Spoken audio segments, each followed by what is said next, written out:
نورانی قاعدے کا ہم لوگ لیسن پڑھ رہے تھے، تختی نمبر 9، اور ایک لائن ہم نے پڑھی تھی صرف۔ اس میں حرکات بھی ہیں، کھڑی زبر، کھڑی زیر، الٹا پیش، حروف مدہ اور حروف لین، تنوین، یہ ساری چیزیں جو ہم پڑھ چکے ہیں وہ اس میں ریویژن ہو رہی ہے ان تمام چیزوں کی۔ مثلاً کیسے؟ بیہی، بیہ، جاء، جاء، جیء،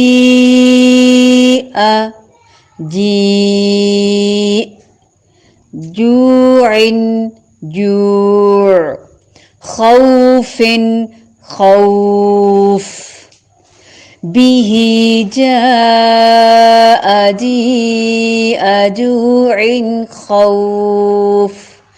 اس کو اگر مزید علیحدہ علیحدہ کر کے سمجھیں گے تو اس طرح با متحرک ہے اور زیر کو مجہول نہیں پڑھیں گے، نیچے والے ہونٹ کو نیچے کی طرف کرتے ہوئے بی پڑھیں گے، بے نہیں پڑھیں گے۔ ہا کے نیچے کھڑی زیر ہے، اس کو لازمی لمبا کریں گے، لیکن با کی زیر کو بالکل بھی لمبا نہیں کریں گے، صرف ظاہر کریں گے۔ وقف کی صورت میں یہ ساکن ہو جائے گا، کیسے؟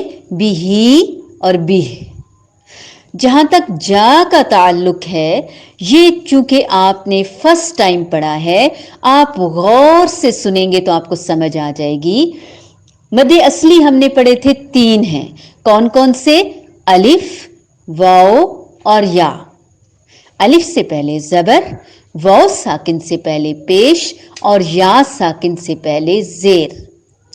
جب بھی حروف مدہ یعنی ان تینوں کے بعد حرف حمزہ اسی لفظ میں آ جائے تو اسے مد متصل کہیں گے۔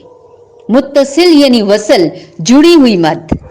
حروف مدہ بھی اور سبب مدہ بھی جڑے ہوئے ہیں، ایک ہی کلمے میں ہیں، ایک ہی لفظ میں ہیں، تو انہیں خوب لمبا کر کے کم از کم 5 الف کے برابر اگر ہم لمبا کریں گے تو پتہ کیسے چلے گا کہ اب 5 الف ہو گئے ہیں؟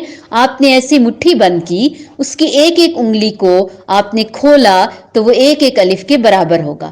آپ نے 5 انگلیاں کھولی، جتنا ٹائم لگے گا اتنے ٹائم میں یہ مد ادا ہوگی۔ سمجھ آ رہی ہے سب کو؟ تو اسی طرح یہاں پہ مد متصل ہو رہی ہے۔ یہ مد کب ہوتی ہے؟ جب حرف مدہ اور سبب مدہ، سبب کیا ہے؟ حمزہ اسی کلمے میں آئے تو بھی سبب بن جاتا ہے مد کا، اور اگلے لفظ کے پہلے حرف میں حمزہ آ جائے تو بھی سبب بن جاتا ہے۔ حمزہ کی شکل میں آ جائے یا الف کی شکل میں آ جائے، دونوں صورتوں میں بھی ایسے ہی ہوگا۔ جاء،